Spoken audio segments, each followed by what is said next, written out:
parashikues, përshëndetje dhe mirë se vini në edicionin qendror të lajmeve këtu në Blu Televizion, ku do të njihemi së bashku me zhvillimet më të fundit nga vendi, rajoni dhe bota. E nisim me aktualitet.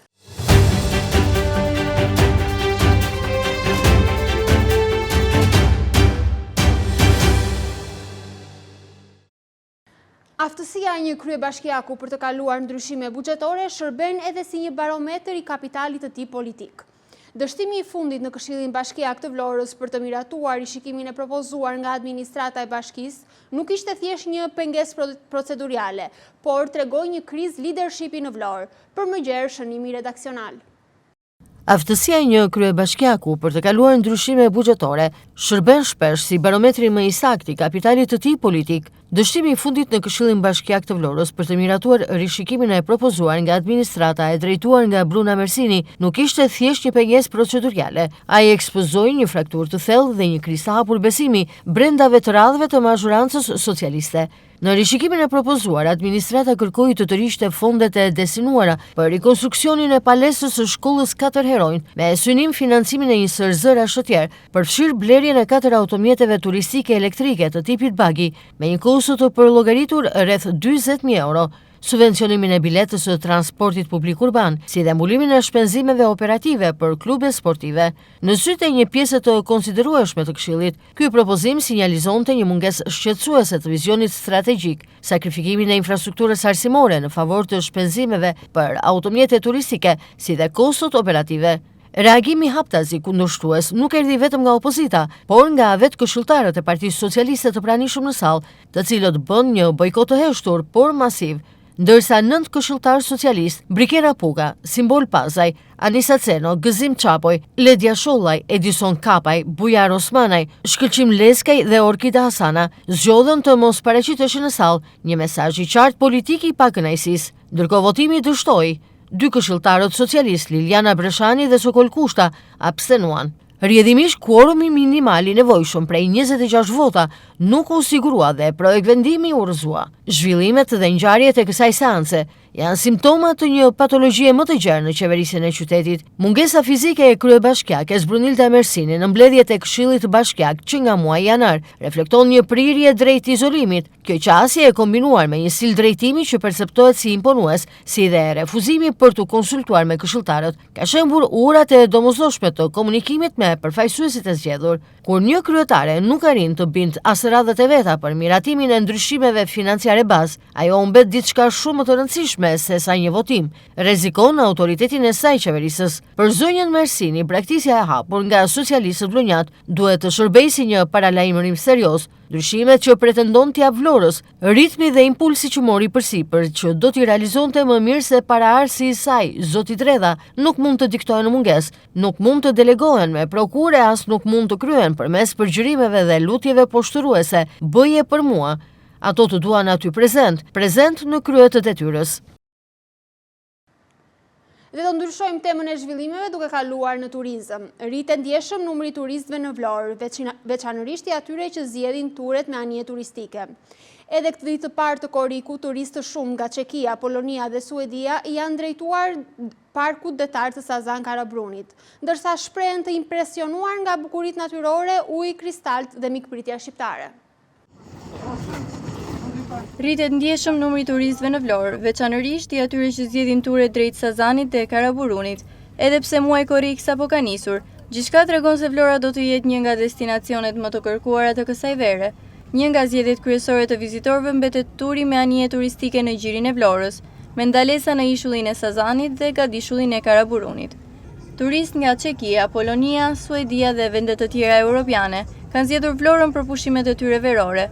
Ata shprehen të impresionuar nga bukuritë natyrore, uji kristalt dhe mikpritja, ndërsa nuk mungojnë edhe ture turistike që ofrohen përgjatë Bregdetit.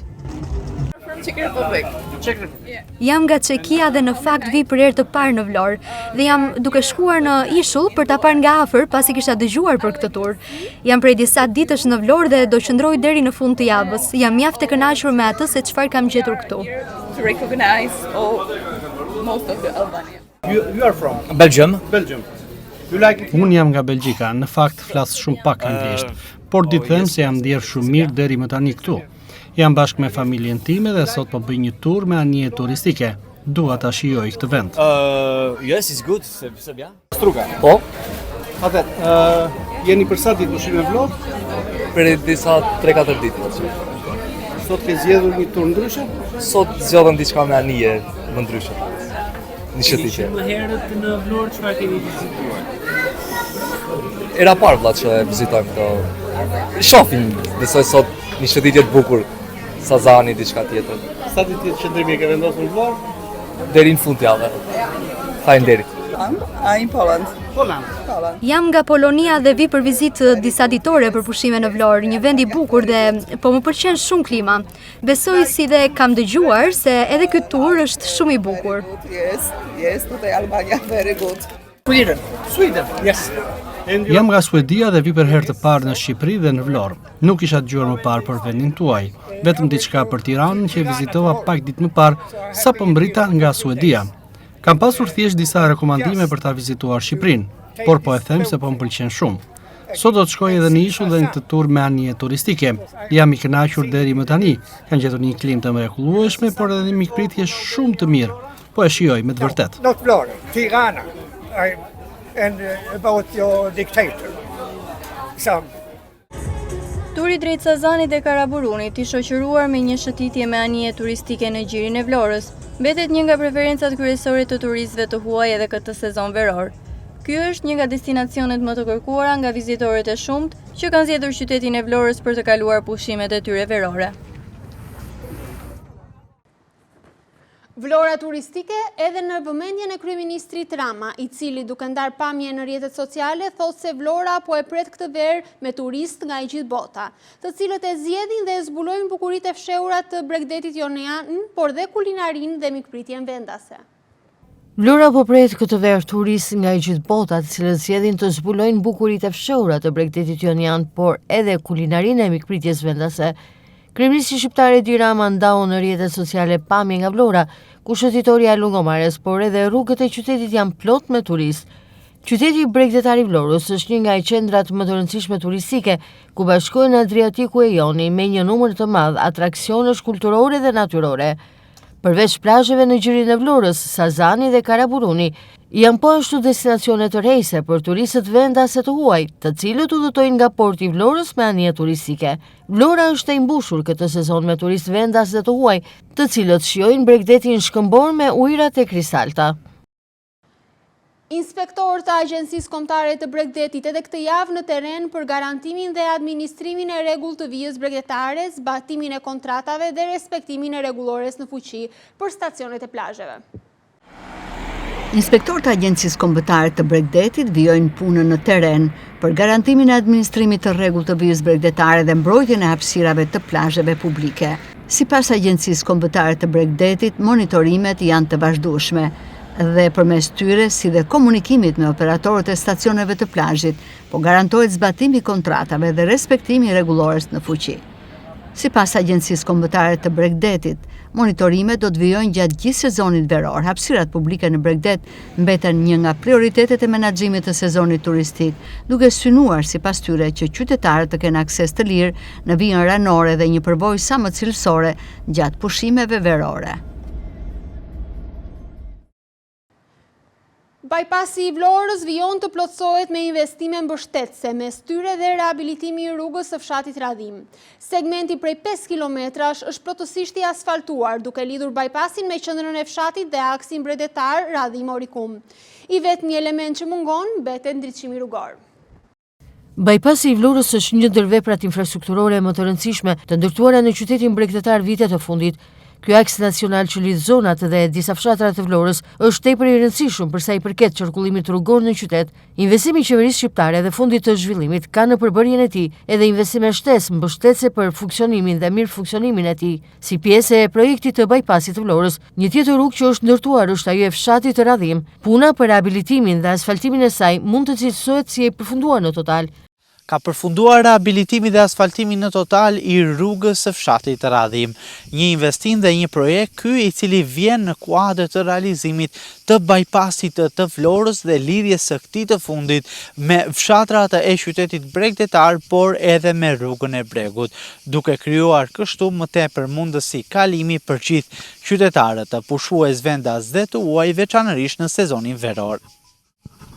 Bëhet fjalë për një segment rrugor për rreth 5 km në total, rrugë e cila mund të konsiderohet e ndarë në dy pjesë, 2 km të rehabilituara, përfshihen në projektin e bypassit të Vlorës si një investim mbështetës, ndërsa 3 km të tjerë janë pjesë e rrugës së fshatit. I gjithë aksi është tashmë i rehabilituar dhe asfaltuar.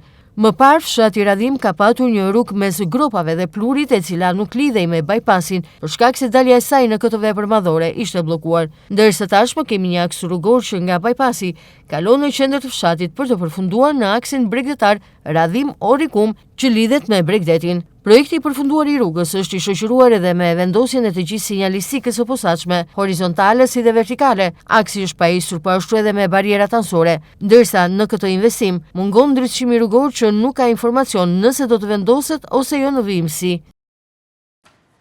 Presidenti Bariam Begaj ka dekretuar ligjin për amnistinë, e cila u kalua në 18 qershor nga parlamenti me 84 vota pro. Tashmë ligji ka marrë dritën jeshile edhe nga kreu i shtetit. Nga kjo amnisti penale u përjashtuan të gjithë subjektet e SPAK, të cilët nuk përfitohin asgjë nga ky vendim i ri. Presidenti Bajram Begaj dekreton ligjin e amnistisë e cila u kalua më 18 qershor nga parlamenti me 84 vota pro. Tashmë në dritën jeshile nga kreu i shtetit, ky ligj hyn në fuqi 15 ditë pas votimit në fletorin zyrtare. Me 84 vota pro të deputetëve të mazhorancës, 1335 të dënuar me vendim të formës së prerë deri më 31 maj të 2026 morën lajmin e mirë për faljen dhe lirimin e tyre të menjëhershëm ose uljen e dënimit për vepra penale që përfshin kjo amnisti. 81 vota pro erdhën nga Partia Socialiste, ndërsa 3 vota nga Partia Social-Demokrate. Partia Demokratike dhe opozita në tërësi bojkotuan seancën dhe votimin. Në ditët e fundit, para miratimit, Ministria e Drejtësisë zgjeroi amnistin penale duke shtyr afatin e përfituesve nga 31 dhjetori 2025 në 31 maj të 2026. Me këtë shtyrje nga amnistia penale përfitojnë lirim të parakohshëm jo vetëm ata që kanë marrë një dënim të formës së prerë brenda vitit 2025, por përfshihen po ashtu edhe ata të cilët janë dënuar me formë të prerë deri më 31 maj të 2026, sipas kategorive të veprave penale të përfshira në amnisti. Në total përfitojnë 1335 të dënuar në Shqipëri, nga të cilët 466 lirohen menjëherë, mes së cilëve 11 gra dhe 1 i mitur, dhe ulet dënimi 868 të tjerëve të dënuar, nga të cilët 8 gra dhe 2 të mitur. Nga kjo amnisti penale u përjashtuan të gjithë subjektet e SPAK, të cilët nuk përfitojnë asgjë nga ky vendim i ri. Dhënia e ndihmës së parë në kryqin e Kuq Vlorë ka nisur trajnimet për një aftësi etike që sipas drejtueses Rozeta Rapi mund të shpëtojë jetë në raste aksidentesh apo emergjencash. Në kryqin e Kuq të Vlorës zhvillohet kursi për trajnimin e shumë personave për të dhënë ndihmën e parë. Rozeta Rapi, drejtuese e kryqit të Kuq të Vlorës, thotë se ndihma e parë është tepër e rëndësishme në shumë raste. Sipas Rapit, të dish të japësh ndihmën e parë në raste emergjencash, aksidente apo ngjarje të ndryshme ti shpëton një jetë. Po gjithashtu sipas Rozeta Rapit, mësimi i ndihmës së parë është kriteri kryesor për marrjen e lejes së drejtimit të automjetit. Drejtuesja e kryqit të Kuq ka edhe një apel drejtuar qytetarëve të vinë të mësojnë procesin e ndihmës së parë, pasi në shumë raste mësimi i saj është i vlefshëm duke shpëtuar jetë. Ndihma e parë është shumë e rëndësishme në momentin që ne gjendemi në situatë të vështirë, në një situatë aksidenti, në një situatë që një gjendje lipotimia apo gjendje të fiktis, të mos gjatë temperaturave të larta. Të kesh informacion shëndetësor sigurisht minimal dhe ti të ndërhysh të ndihmosh një person i shpëton jetën. Sigurisht, duke ditur dhe duke qenë i aftë ta bësh dhënien e ndihmës së parë. Nuk bën dëm, është një nga kushtet për të marrë edhe patentën drejtimin, lejen e drejtimit për makina, por të mëson, dhe unë i ftoj të gjithë njerëzit, edhe ata që nuk marrin patentën ose që e kanë patentën, dhe ata pranë zyrave të kryqit të Kuq zhvillojnë kurse gjatë gjithë javës, mund të vinë ta dëgjojnë, zyrat janë të hapura, njerëzit janë të lirë vinë ta dëgjojnë, dhe është një nga projektet më të rëndësishme të kryqit të Kuq. Nuk mungesa e informacionit bën që njerëzit mos të dinë të japin ndihmën e parë dhe të shpëtojnë jetë, sadopak ose aq sa kanë mundësi. Rapi tregon se fatkeqësisht interesimi të rinjve për të mësuar dhënien e ndihmës së parë është shumë i ulët, ndërsa sipas saj të rinjt vinë dhe mësojnë ndihmën e parë vetëm për të plotësuar kriterin për marrjen e lejes së drejtimit të automjetit.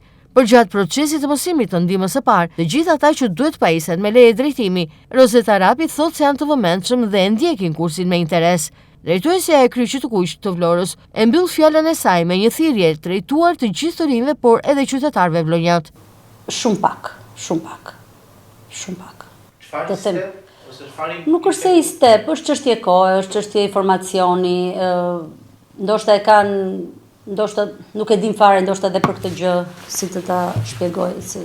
Pra, çdo i ri vjen vetëm në çështje. Po, marrin patentën, po. Ja, mund ta shikoni dhe sallën që po zhvillohen kurse tani momentalisht. Ndërsa në momentin që le të themi merret patenta, interesi i tyre për dëgjuar është i lartë. Po, janë në sallë që dëgjojnë, kemi instruktorët që japin mësim dhe që e ndjekin zhvillimin e kursit. Unë në radhë të parë do t'i bëja thirrje të rinjve për të dhuruar gjak, sepse nuk dëmton shëndetin, absolutisht, përveç se rinovon atë dhe nuk sjell probleme shëndetësore. Absolutisht dhurimi i gjakut, kur jemi në kushte të mira shëndetësore, flasim.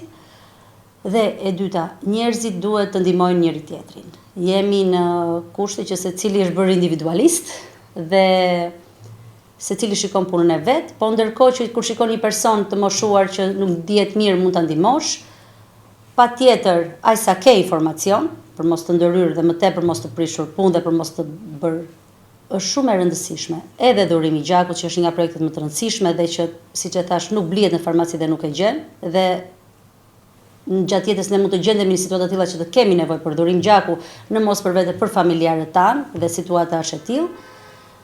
Dhe pastaj dhe dhënia e ndihmës së parë është shumë e rëndësishme. Përgjatë jetës, individ të saktuar përballen në situata të vështira ku duhet të japin ndihmën e parë, por mungesa e informacionit dhe dijeve bëjnë që ata të mos e dinë se si të veprojnë me saktësi. Trajnimi për dhënien e ndihmës së parë përgatit këta të fundit për të përballuar të tilla situata emergjente dhe jetike, për të ditur se si të veprojnë duke shpëtuar jetë njerëzish. Temperaturat e larta në Vlorë janë shtuar rastet e pickimit nga insektet dhe kafshimet nga zvaranikët. Sipas mjekut të urgjencës Llambi Subashi, vetëm gjatë muajit qershor në urgjencën e Spitalit Rajonal të Vlorës janë regjistruar më shumë se 20 raste të tilla. Rritja e temperaturave ka sjellë dështimin e rasteve të pickimeve nga insektet dhe kafshimeve nga zvaranikët. Vetëm gjatë muajit qershor, në urgjencën e Spitalit Rajonal të Vlorës janë regjistruar më shumë se 20 raste të tilla. Mjeku i urgjencës Llambi Subashi konfirmon se stina e verës mbetet periudha më problematike për shkak të temperaturave të larta, të cilat favorizojnë praninë e insekteve dhe zvaranikëve. Në Bear fillojnë edhe problemet e pickimeve dhe të alergjive të ndryshme. Zakonisht nga insektet, nga bletët, nga arzat, nga merimanga, nga gjapërinjt, gjithashtu edhe nga ato të detit, do të thënë me peshku vrahi që thonë në gjuhën e popullit, nga riqnat që ka filluar tash në mal nga baktit.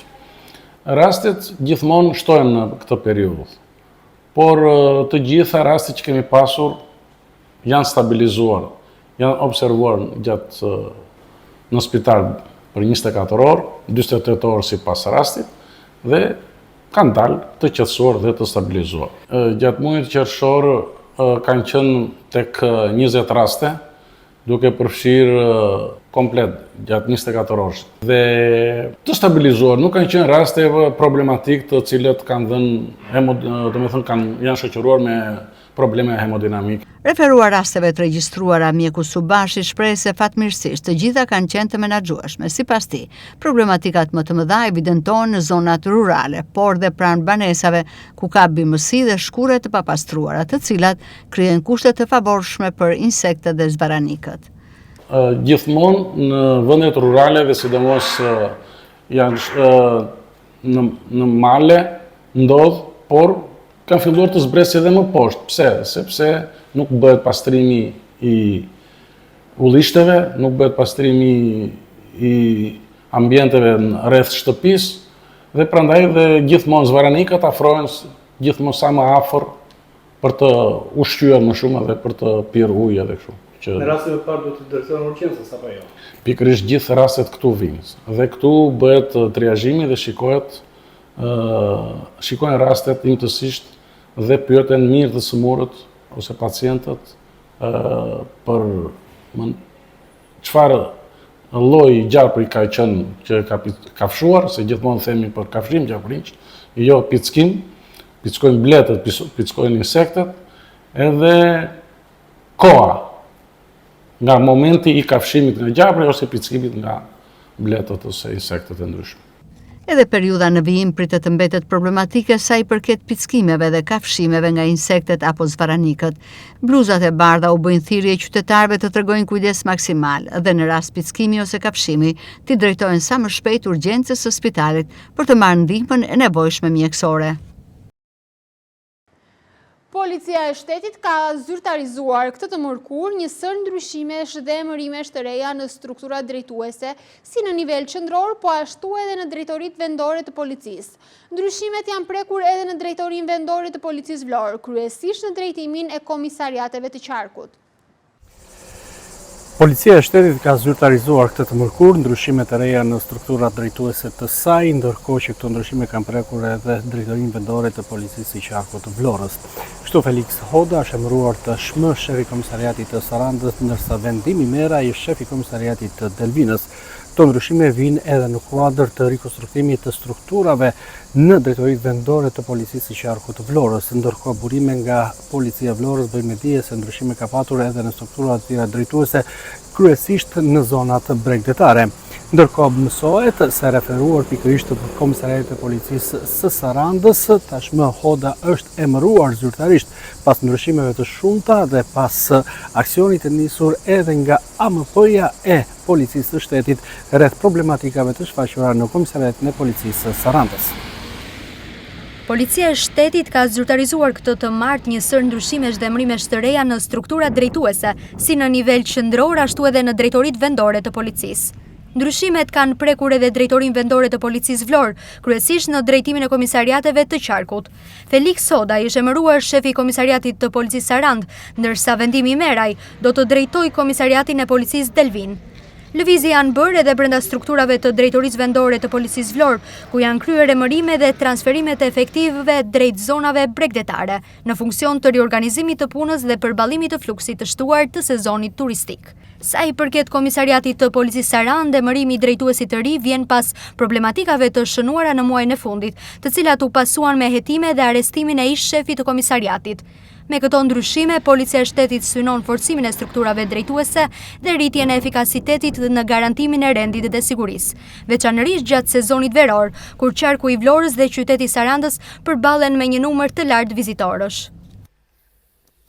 Lufta kundër krimit zgjedhor duhet të kalojë në një fazë të re. Ky është edhe qëndrimi i kreut të SPAK, Klodian Braho, gjatë raportimit në Komisionin e Posaçëm Parlamentar për Reformën Zgjedhore, ku diskutua për efikasitetin e masave penale në procesin zgjedhor.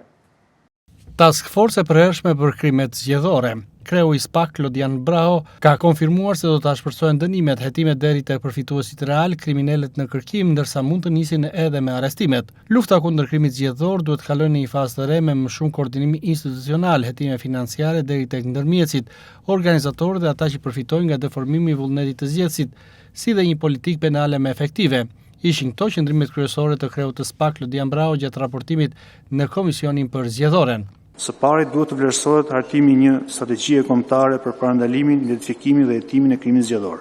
Ai kërkon një qasje të integruar ku parandalimi, monitorimi administrativ, raportimi qytetar, verifikimi policor, hetimi penal dhe kontrolli financiar të funksionojnë si pjesë e të njëjtit mekanizëm institucional.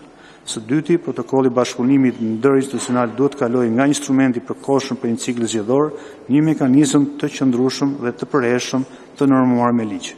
Ky mekanizëm duhet përfshijë jo vetëm SPAK-un, Prokurorinë e Përgjithshme dhe KQZ-n, por edhe Policinë e Shtetit, Agjencinë e Inteligjencës Financiare, si dhe institucionet e tjera ligjbatuese që kanë rol në verifikimin e indiceve, në gjumimin e burimeve financiare dhe në dokumentimin e rasteve. Gjithashtu, bashkëpunimi duhet të aktivizohet më herët dhe të zgjasë më gjatë. Së treti, duhet të vlerësohet rishikimi politikës penale për format më të rënda të krimit zgjedhor, Për këtë arsye, ajo që u ndërtua në vitin 2025 si një përgjigje praktike ndaj nevojave të procesit zgjedhor, duhet të shërbejë si një bazë për një politikë më të gjerë, një politikë kombëtare më të qëndrueshme kundër krimit zgjedhor.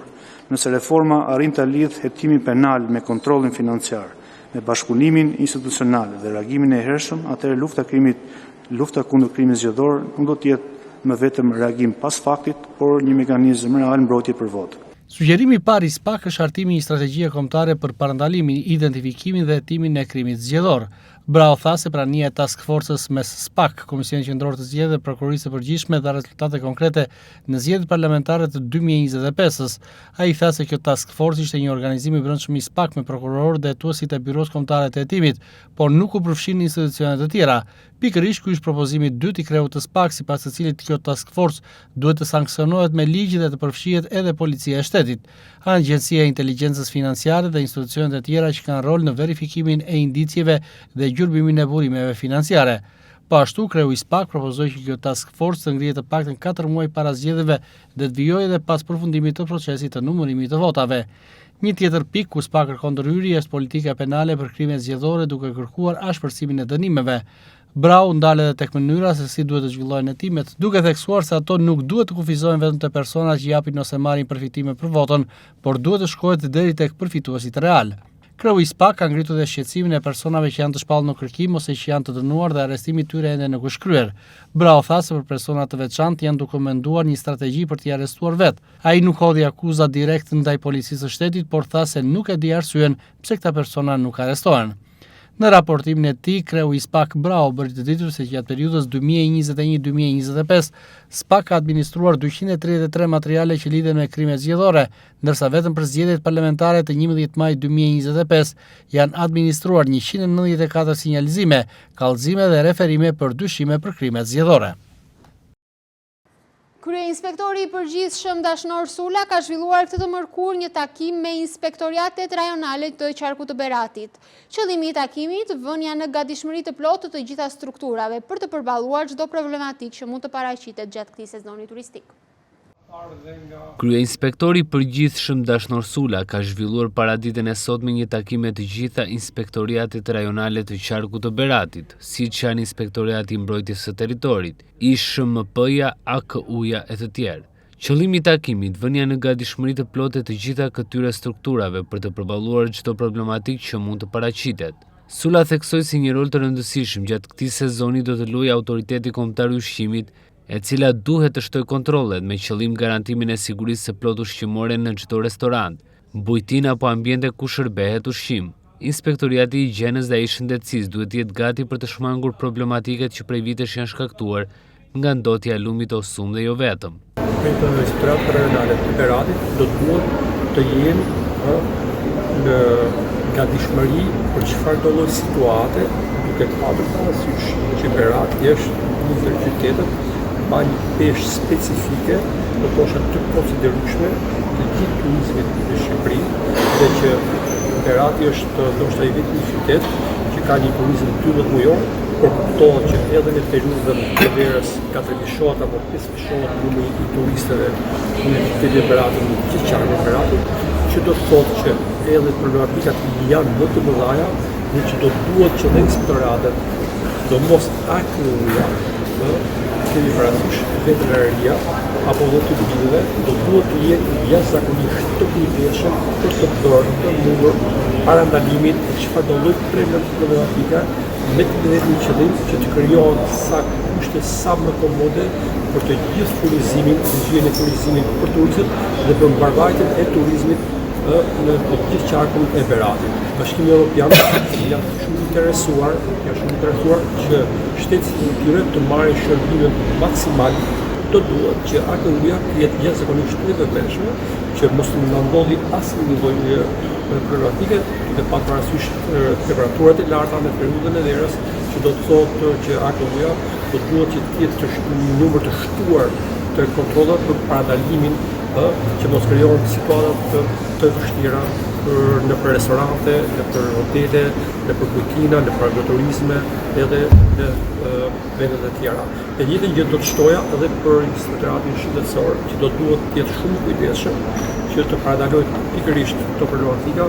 Një problematikë tjetër që kemi në qarkun e Beratëve ka të bëjë dhe me mjedisin, me ndotjen dhe sidomos është numri i famshëm i Osumit, në ndotjen nga subjekte të papërgjithshme, në ndotjen e lumit të Osumit, që dihet që lumi i Osumit shërben për subjektet vijojnë punën, zoti kryeinspektor.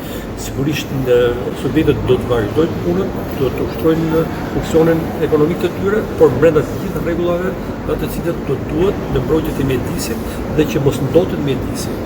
Në takim, kryeinspektori Sula ka konfirmuar se ka kërkuar raport të detajuar çdo institucioni në lidhje me problematikat e hasura, ndërsa është ndalur në masakrën mjedisore, shkaktuar prej vitesh nga operimi i firmave të nxjerrjes së pllakave të gurit dekorativ nga mali i Tomorrit. Gjithashtu, sipas kryeinspektorit Dashnor Sula, për të shmangur çdo problematikë që mund të haset gjatë sezonit veror turistik, për shkak edhe të fluksit të shtuar të turistëve që ka qyteti Muzei Beratit. Fondi i Kombeve të Bashkuara për Fëmijët thotë se fëmijët po përdorin teknologjitë e inteligjencës artificiale me ritme më shumë se 3 herë më të shpejta se të rriturit. Sipas UNICEF, inteligjenca artificiale po formëson fëmijërinë në mbar botën, për mirë apo për keq. Fondi i Kombeve të Bashkuara për Fëmijët ka dhënë alarmin se fëmijët po përdorin teknologjitë e inteligjencës artificiale me ritme më shumë se 3 herë më të shpejta se të rriturit, duke u bazuar në të dhëna të reja nga 10 vende. Inteligjenca artificiale është këtu, ajo është një pjesë në rritje e jetës së të gjithëve, e tashmë po formëson fëmijërinë në mbar botën për mirë dhe për keq, tha UNICEF në një deklaratë zyrtare përpara dialogut të parë global mbi qeverisjen e inteligjencës artificiale. Agjencia vlerësoi se të paktën 20 milion fëmijë kanë përdorur inteligjencën artificiale, ndërsa mbi 2 milion të tjerë ose 1 në 10 kanë thënë se i drejtohen asaj për këshilla për gjërat që i shqetësojnë. Rreth 13 milion fëmijë kanë thënë se përdorin inteligjencën artificiale për të mbështetur mësimin dhe detyrat e shtëpisë. Fëmijët janë më të ekspozuar ndaj sistemeve të inteligjencës artificiale, përfshirë mënyrën se si ato janë dizenjuar, modelet e tyre të biznesit, e si përdoren të dhënat e tyre, por kanë shumë pak fuqi për t'i shmangur ato ose sfiduar, thuhet në deklaratë, duke shtuar se fëmijët i ndjejnë të parët efektet e mungesës së qeverisjes së duhur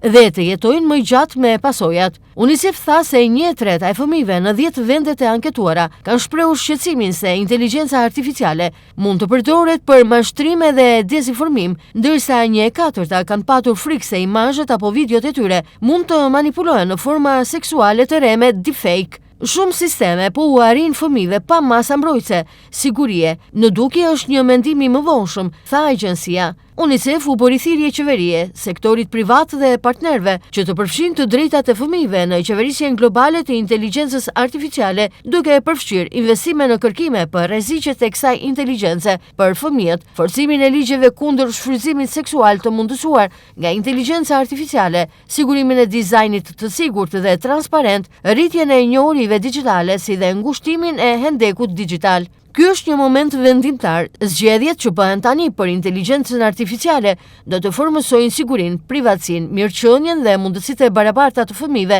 për dekadat me radhë, tha UNICEF. Të nderuar shikues, kjo ishte dhe gjithçka e përgatitur për edicionin informativ këtu në Blu Televizion. Për zhvillime të mëtejshme, ju lutem na ndiqni në rrjetet tona sociale si dhe në faqen tonë zyrtare Blu Televizion. Bashkë miru takofshim.